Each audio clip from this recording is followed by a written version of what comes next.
dedicated to each and every one of you who appreciate a great glass of wine. You know what I mean? It's Monday. Let's raise a glass to the beginning of another week. It's time to unscrew, uncork, or saber a bottle, and let's begin exploring the wine glass. Today's podcast is a bit of a diversion from the typical, but it is a topic that is extremely important to me: supporting our veterans. This Memorial Day, many Paso Robles wineries will be participating in Vino for Vets. Each winery will be doing something different, but they all will be helping to raise funds for Honor Flight Central Coast, California. The mission of this charity is to honor all of America's veterans by taking them to Washington, D.C. on their tour of honor for no cost to them. This Memorial Day weekend, stop by Dracaena Wines along with about 30 other wineries to drink for a cause. And the next time you see a veteran, be sure to thank them for their service and welcome them home. Please take a moment to rate and review the podcast. Did you know that you can do it right now while you're listening? New ratings and reviews are how the algorithms decide which podcast they recommend to others. And if you love the podcast, other wine lovers will too. Don't forget to add your email address on the website to keep up with all things exploring the wine glass. Sláinte. Give me the red wine. Give me the blanc. Hey everybody, I'm Lori Budd, a UC Davis winemaking program, Spanish wine scholar, sommelier service, champagne and Côte d'Aron specialist, and a WSET Level 2 graduate. You can find Exploring the Wine Glass on all the socials, as well as your favorite podcast catchers. If you haven't subscribed yet, now's the perfect time to swipe, subscribe, rate, and review. Stay in the know about all things wine by visiting my website, exploringthewineglass.com. I promise I'll never tell you what to drink, but I'll always share what's in my glass. In the Bible, water gon' turn right into. Hello, everybody. Welcome to another episode of Allure of the Poor, sponsored by Dracaena Wines. Today we have a special podcast for you, video for you, because we are kind of doing an extension of wine. And something that is near and dear to me is supporting veterans, because these people have dedicated their lives to protecting us and serving the country. And nothing really gets me angrier than when people don't respect them. So I had the opportunity to participate in an event that's coming up this week called Vino for Vets.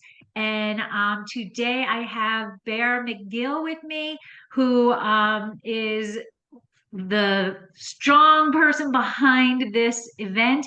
And we're going to talk about Vino for Vets and Honor Flight and what you can do to help veterans. So welcome, Bear. Well, thank you for having me. And to all of the people out there that served our country, I just want to tell you, thank you for serving our country. I just greatly appreciate the freedom that you fought for and served for so we could enjoy what we have today. So thank you very much. And I appreciate you having me on today. Absolutely. Absolutely. So let's start off with a little bit about yourself. You know, tell us your life history in, I don't know, 2 minutes. Okay. Well, I was raised here in Tilton. I've been in Tilton 57 years. I retired from the sheriff's department, and my son is the one that got me into Honor Flight. He went as a guardian for Bakersfield in 2012 for a World War II veteran. And then he went to their board and said, hey, I'd like to go to the Central Coast and start rounding up veterans. And so they allowed him. But I'll let everybody know how the Honor Flight actually got started. And so, the World War II memorial wasn't completed until 2005. And there was a physician assistant that was working with some veterans back in Springfield, Ohio. And he started talking to them about going down and seeing their memorial. And, he had one veteran say, well, I really can't afford to go. And so Earl, he went out and he rounded up 12 pilots and 6 little planes and went back to this veteran and said, hey, we're taking to see your memorial and it's not going to cost you anything. And this vet just broke down crying because he was going to get to go see something that was built in the honor of all the men and women that had died during World War II, and something that was honoring him. And that's how it all got started. And so how does Central Coast do? What are the people on the Central Coast doing to help the veterans get their honor flight? And maybe explain what happens when they get there for their tour, honor tour. Okay, well, let me go over how we got started, our hub. Okay. So after my son went as a guardian, he came over here and started rounding up vets. And then we were only getting like, 10 guys on a flight. And so we got very frustrated about that. And so, and he got frustrated that he wasn't bringing in donations that he thought he could bring in. And I told him, I said, well, you're trying to make money for Honor Flight Kern County, and you're in San Luis County. And I said, we really need to start our own hub. And so we sat down and talked with a bunch of people and started our own hub here on the Central Coast. And it has, this is our 10th year anniversary coming up that we've been involved. Yeah. And, we've taken over 500 veterans from our area. Wow. That's wonderful. That is wonderful. And so now you take them. How do they contact you? Are you looking for them? How does this all come together? That's the funny part about it is, we've been a lot of for the first several years, we were just word of mouth. You would be walking out on the street in the grocery store, you would see a gentleman with a veteran hat on, and you just go up to him and start talking to him and say, hey, have you ever heard of Honor Flight? And they'd be like, no. And you'd hand them a card and say, well, I want to take you to Washington, D.C. to see these memorials free of charge. All I need you to do is fill out this application and get it into us. And what was funny was we would always carry applications in our car. So I would run back out to the car and grab an application and give it to this veteran, say, here, get this filled out and mail it into us so we can get you on our list. And so finally, as our board started growing and we started figuring out, websites and all this other good stuff, it's made it a little bit easier for us to tell the veterans, hey, just go on our website and fill the application out for us. It might also seem a little bit more legit. I don't, Yeah. And so, we have, like I said, we've taken over 500. I think we still have over 200 veterans on our list. And so, when we started, we were flying out of San Luis. We were getting about 23 veterans on a trip, and we were taking 3 to 4 trips a year. And then we were filling out grants because we are a 501c3 organization, and we are all volunteers. None of us get paid. We just do this because of what we have and what our veterans have done for us. And so, we survived by donations from the public. We filled out several grants that we've gotten. Adam Firestone was very instrumental in helping us really get our hub up and going. They had donated over $30,000 to us. Wow. And and that really helped us to get the ball rolling. And so, we really thank Firestone Walker for that. And it's just continued to grow. Every year we look at what's coming in. We just seem to keep bringing in a little bit more money each year. And then we had COVID hit us, and we were shut down for 2 years. And it was very frustrating because when we started to get going again, and you're making calls to the veterans you have on the list, to have the family tell you that veteran had passed away, it was really heartbreaking that we didn't get these guys on their tour of honor. And and this last trip that we went on April 24th, we had a veteran that passed away on us on a Friday, and we were flying out on Monday. We didn't know about it until we were getting ready to fly out. Oh, And the family members showed up at the airport with the bag that we give these guys with their T-shirts and jackets, and and told us. And that was really, really hard. So, but I didn't say anything to anybody on the trip. I waited till we got back, and then I had a moment of silence for him at the welcome home that we had.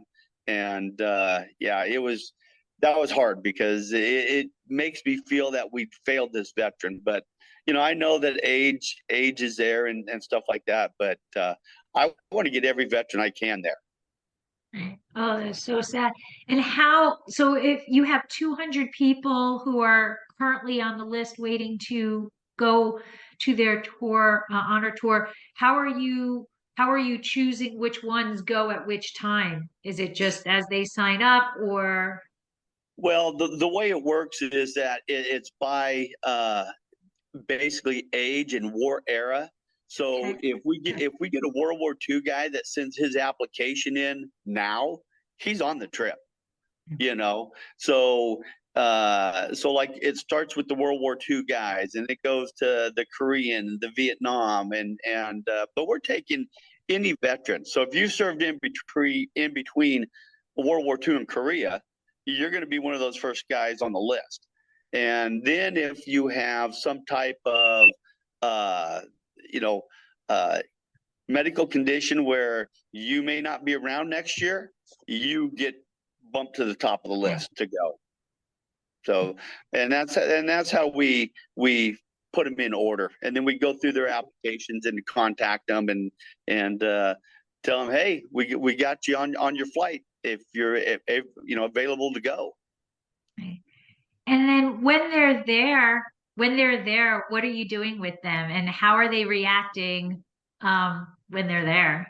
I'm envisioning a lot of mixed emotions, like happy, but memories are so sad and missing people. So what is it like when you take them there? Well, it's very touching because our first day of touring, we go to the Arlington Cemetery, the Tomb of the Unknown, and to watch that live in person it's amazing.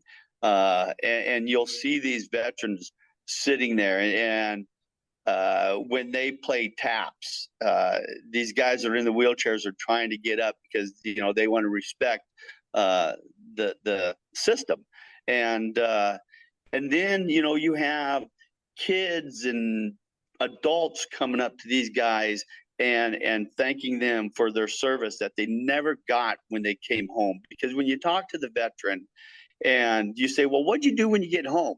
And they say, well, I got off the transport ship and I hitchhiked, I took a bus, or I took a train, and I went home, I went back to school, or I went back to work. And because all the hoopla was over. So they never got that welcome home that they really deserved. So this is a way for people to come up to them and thank them for their service. And, depending on what memorial you go to with these veterans, their war era. So at the World War II memorial, I had one of my veterans that, he was kind of a grumpy dude when we first went on the trip. And when we got to the World War II memorial, I watched him walk over to the Guam pillar, and he puts his hand on the Guam pillar at the World War II and just starts bawling.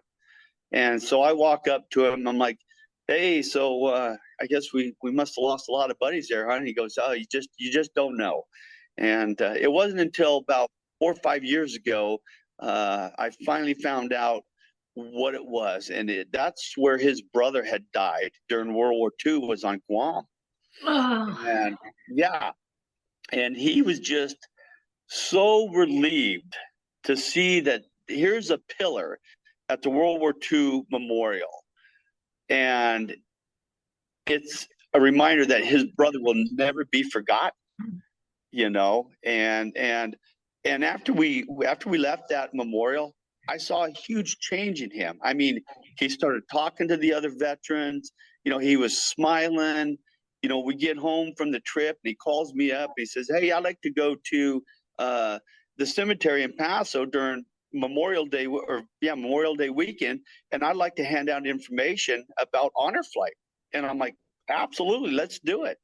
And it was just such a amazing healing thing for him, and then you see the Korean guys go to the Korean memorial, same thing, they break down in tears and everything, but afterwards it's like, wow, it's just so healing.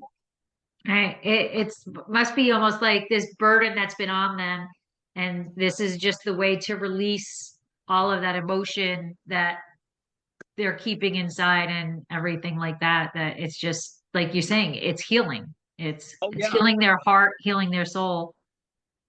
Yeah, and a lot of these veterans, they don't talk about their time in the service, and especially if they were in battle. But when you put them all together and they start talking, the family members that go as guardians for these veterans, they're just amazed because they'll go, "Well, I've never knew that, Dad. You never talked about that," and they didn't. They just kind of packed it away.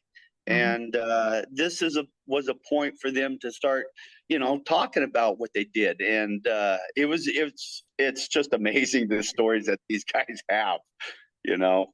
Wow. So And then what about the Guardians? You said that this all really started because your son was a guardian. Are these volunteers can go, and what's the role of the Guardian? yeah, so as a guardian, you go with a veteran that doesn't have a family member to go with them, or the family member can't afford to go. And so what we call these guardians they're our community guardians, and they're willing to pay the $1,500 to go on this trip with this veteran. And that covers the whole trip. It covers the flight, the hotel, the food, all the transportation we have back there. And these people are willing to step up to make sure that these veterans get to go on their tour of honor and see all the memorials that were built in their honor, and to honor the veterans that died in those wars. And it's just and you have this bond with that veteran from the time you meet him until the rest of your life. I mean, you just get this bond with that veteran, and you stay in contact. And it's amazing to listen to the community guardians say, "Oh yeah, I took my vet to lunch today," and it's like, "Oh great, how's he doing?" And "Oh, he's doing pretty good," And then you get the call about your veteran. He finally passed away, and that's like, but we got him on the trip. We got him to see the memorials. He got his tour of honor that he never got when he came home. Right. And that I can't imagine that bond if you're there for this veteran and you see that emotional release, you see what it means to that person to be there. That bond is never breaking. I can't imagine that bond ever breaking. No, it doesn't. And and now we're starting to get into a lot of the Vietnam veterans. And as we all know, the Vietnam veterans, the way they were treated when they come home were just Atrocious. despicable. It was like amazing. They were being spit on, being called baby killers, and so this has been this last trip we took, April 24th, we had 60 something Vietnam veterans, and it was our first charter flight that we took. And to watch those Vietnam veterans at the Vietnam Wall, they were all there, and they were honoring the guys that they had served with. But you watch them go along the wall because they wanted to find somebody that they served with, and I was right there, and they would find the name on the panel, and they would just like, there he is, and you just see tears coming out of the guy's eyes, and he's reaching and touching the name, and it's just, yeah, it was, I get emotional still, because I have this picture in my mind of these veterans and seeing them break down. But it's also healing for them, Right. and I had one veteran, told me his story that, he was supposed to go out on patrol one night. He was on the helicopter, and another guy comes running up and says, "Hey, you need to get off. This is my platoon. I'm going." And he gets off the helicopter. Well, that night, that guy that took his place died, and he never knew the name of the guy. So when he was at the Vietnam Wall, he's just standing there, and he's looking at the wall, and he's talking to the wall, and it's like, I don't know who you were, but I've always wondered what your life would have been had you not removed me from that helicopter. And it was, and there again, that was that healing point for him, and he carried that with him his whole life. Yeah. So I can imagine, because like we went to the Pearl Harbor, uh-huh. memorial, and it was so solemn to me, and so like to see those names and to see that, and I didn't know anybody, that was on the wall or whatever, but to go to this place, this resting place for these people, like it gives me goosebumps, and it's just to be there and see these names, how those names affected me. And I wasn't there. I didn't know anybody, so I can't, it must be so emotional to these veterans when they experienced it and they see these names. It's, I don't know. It gives me chills, honestly. Like when you were telling the stories, I was getting chills. So I can't, it's so emotional to me to see it. I can't imagine what it does, how it feels for these people who lived through it. Oh yeah, I mean, and here's the other thing about these honor flight trips is that there's sometimes you connect veterans that didn't know each other, but they were fighting there with each other. Or so here's one story from this last trip. So I have this Vietnam Air Force guy, and he's at the Iwo Jima Memorial with his son, and he's talking about this conflict that they had going on at this time.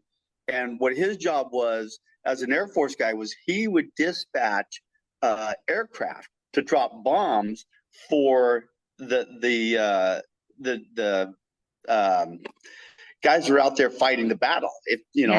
And so I have these other two Vietnam veterans. They kind of hear this guy talking, so they go over and start talking, and it's amazing how they remember things.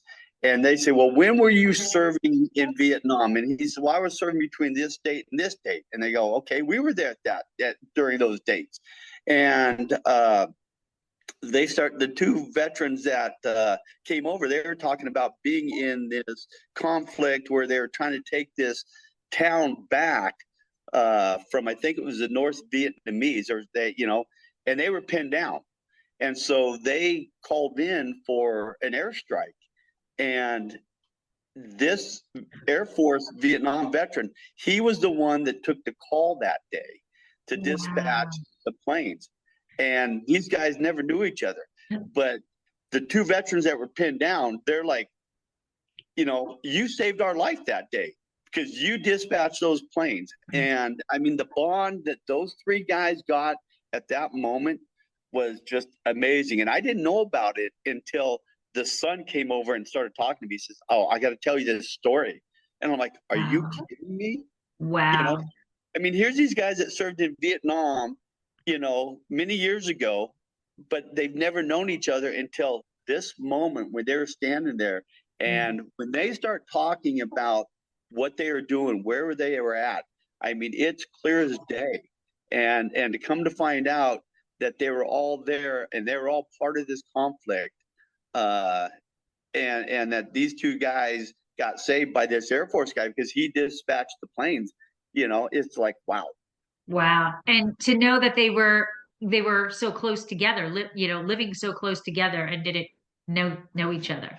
Yeah, they all three of these guys live in the Napomo, Santa Maria area, Mm. you know, and so I guarantee you, those three guys are going to be getting together for lunch or breakfast, and they're going to be the best of friends, all three of them. Right. Yeah. Absolutely. And now let's talk about what's going on this coming weekend, Memorial Day weekend. And I know I saw years ago, I saw something that really hit home to me because it said, let's remember what Memorial Day really is. It's not a day off from work, Right. um, but let's talk about what's going on in Paso Robles. Many of us wineries are getting together to help support your efforts in Vino for Vets. So tell us about that. How did that get started? What's going on, and all the juicy stuff. Yeah, well, like I said, since we're a nonprofit organization, we rely on donations from the public and businesses and stuff like that. So I want to say about 5 years ago, my son decided, we have all these wineries in our area, and he started going out and talking to some wineries to see if they would participate in what we call Vino for Vets. And he rounded up, I think the first year, he rounded up about 12 wineries that said they would participate in the Vino for Vets fundraiser. And, it was one of those things where he didn't want to go in and say, hey, would you, give us this amount of money to participate? It was like, he went to him, he said, what would you like to do? And so he gave them the option of what they wanted to do in the participation. I mean, a lot of them would say, hey, I'll take your donation jars, and others say, well, I'll give you a percentage of our sales for that weekend or that day. Others would say, I'll give you all our tasting fees. And so it started growing, and I think we had 3 years of that before COVID hit. And then when COVID hit, he says, okay, he called me up and goes, Dad, we're not going to do Vino for Vets because, a lot of these wineries, they're being hit pretty hard with COVID. And I'm like, no, I agree with you. I said, I don't want to go out and ask people for money that's not making money. Mm-hmm. And so we put it by the wayside. And then, COVID was like 2 years. And so the second year we said, hey, let's do this. Instead of doing the Vino for Vets, let's go out and support the wineries that have been supporting us with, for the Vino for Vets. And so we went out and we'd tell them, hey, we'd like to buy, some of your wine. We're going to put some wine baskets together. And this is a way for us to support you, give back to you a little bit, what you've given to us. And so I think we put together like 6 wine baskets from these wineries, and we did a raffle, and we sold tickets for that. And then we come to this year, and one of my board members says, hey, are we going to do Vino for Vets this year? I'm like, yeah, let's see if we can get it started. So about a month and a half ago, Maggie Cox, one of my board members, she started contacting the wineries again, and rounding up wineries that wanted to participate. And this was with, emails that we'd already had on hand. And so, so I think we ended up getting I think she got 24, 25.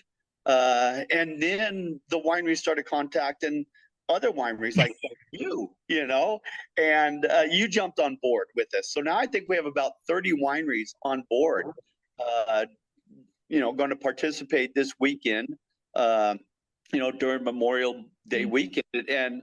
And you're right, everybody needs to remember that, Memorial Day weekend is a weekend for us to honor the men and women that died for us so we can enjoy, that weekend. And it's not just about barbecues and getting together. It's about remembering the men and women. And so, we're very thankful for all the wineries that are going to participate with us this year in it. And so we ask the public out there that, hey, do us a favor. If you'd like to support us, go support the wineries that are supporting us, and get out there. And we got posters out there. You can go to our website and see the poster, and it gives the names of the wineries. Unfortunately, like for you, we had our posters made up before we get you on it. But when I came and visited you the other day to hand out the poster, you told me that you wanted to do this podcast. I'm like, awesome. So to all you listeners out there, don't forget, stop by Dracaena and support her, because she's supporting us. And now, a word from our sponsor.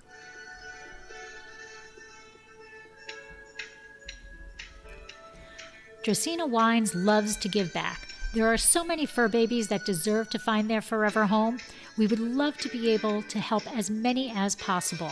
If you are part of a nonprofit organization or know of a nonprofit organization that would like to hold a fundraiser, please contact us at contact@dracaenawines.com or visit our website, dracaenawines.com, to fill out the form.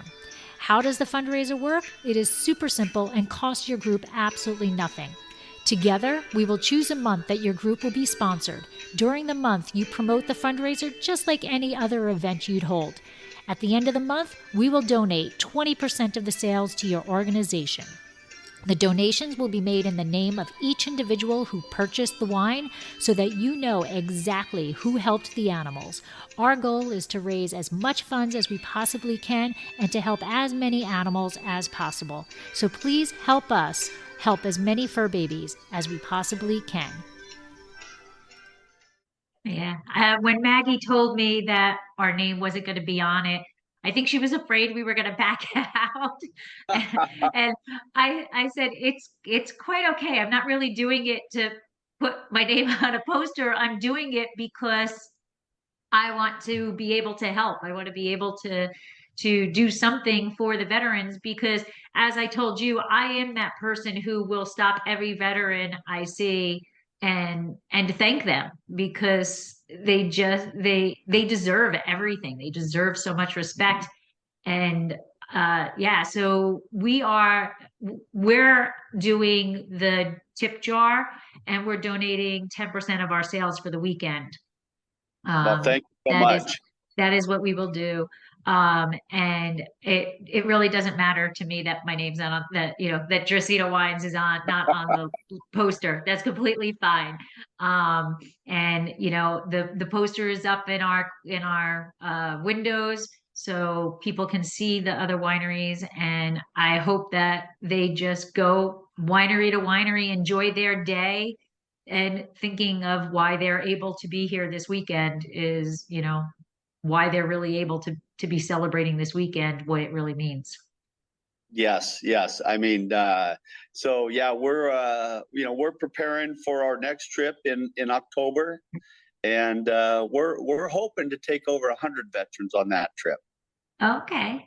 And so are you, like you said, you chartered, like are there, I've read there's also people who like the volunteer pilots and things that do things like that. Are pilots involved in volunteering this, or are you just literally paying their way on a plane? No, we are just literally having to pay for these charter. We're doing charters now, and so April was our first charter, and we went with 150 people. Okay. This charter that we're going to do in October is going to be 183 people, and because the plane cost me the same amount, whether it's 150 or 183 people. Okay. And so to do a charter through Allegiant Airlines, it runs us $150,000 to do the charter flight. Now, we split that in half, because usually, well, this is going to be over half this time, because we're trying to take 100 veterans, because the Guardians pay their own fee. Right. Their own way. And so basically, by the time the trip is all over with, it runs us probably about $130,000 just for the veterans. And then, like I said, the Guardians pay their own way, and so we don't even figure that into it. Okay. And so people can come to Paso Robles this weekend, Memorial Day weekend. They can hunt around for the flyers and thing. And like you said, you can go to the website. Is it? What is the actual website that they can go to? Yeah, our website is honorflight, CCC for Central Coast California.org. Or you can go, we are on Instagram as well. And so I know they've been posting stuff up there.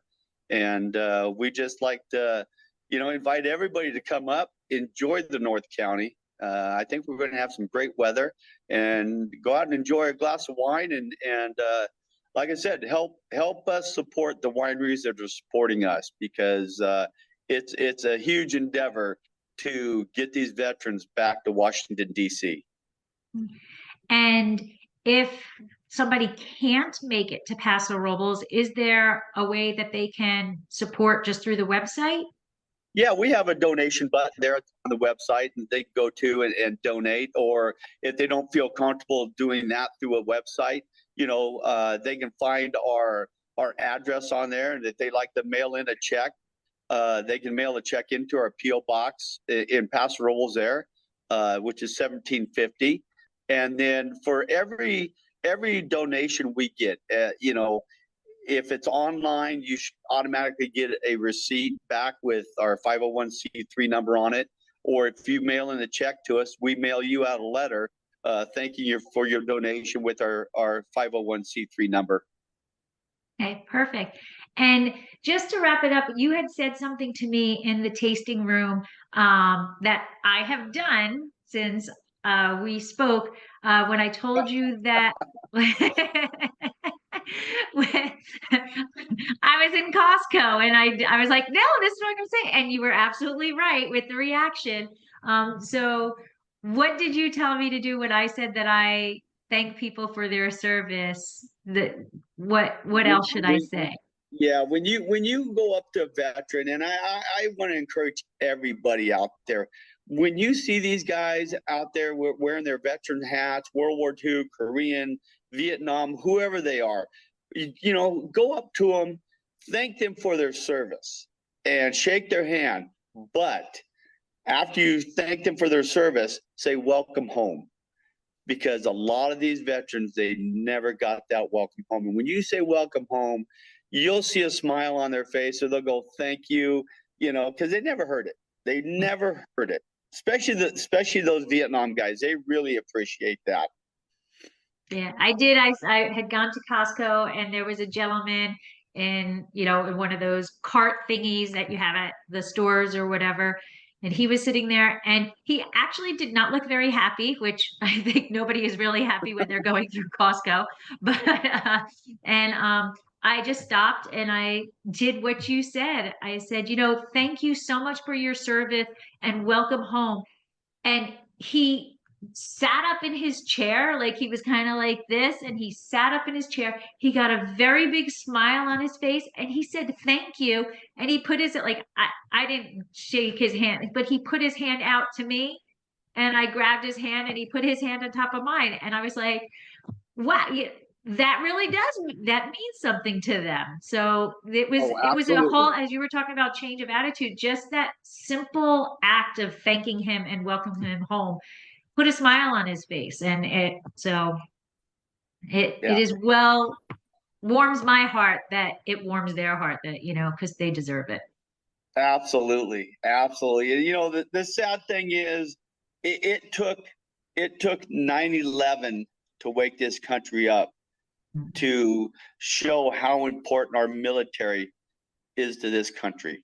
And they're not out there to fight these wars because they want to.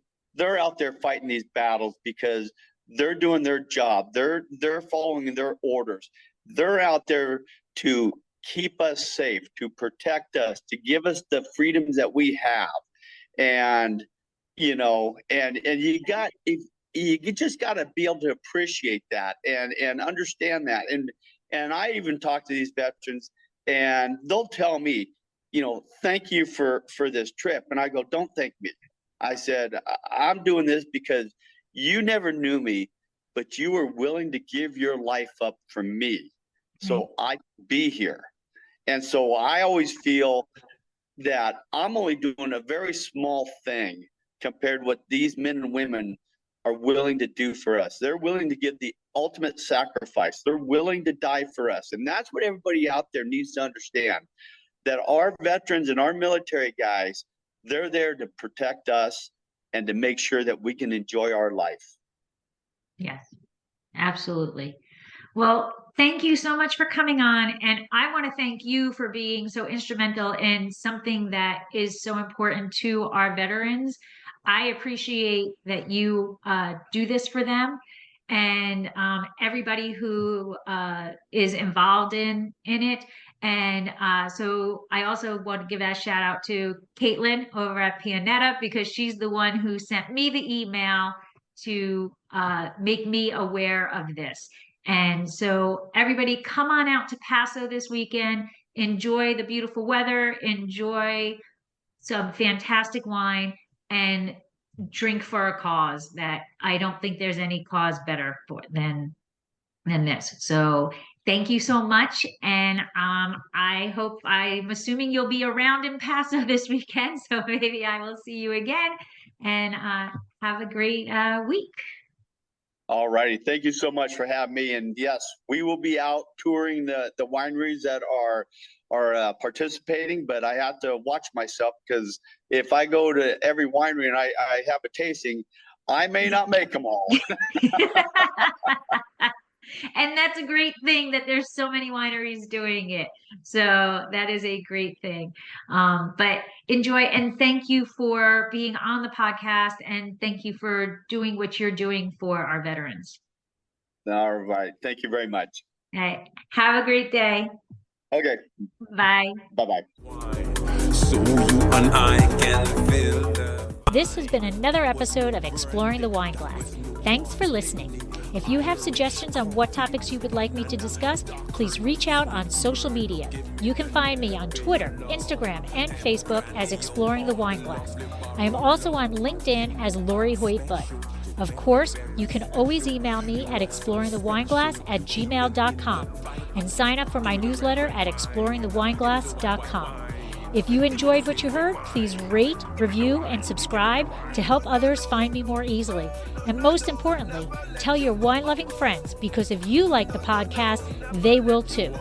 Podcast music is Wine by Kevitz. Until next week, slancha.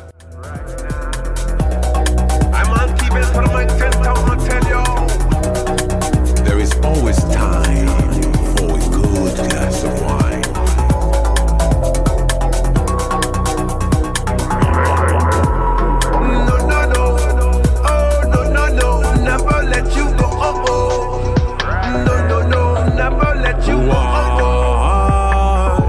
I want a nice glass right now.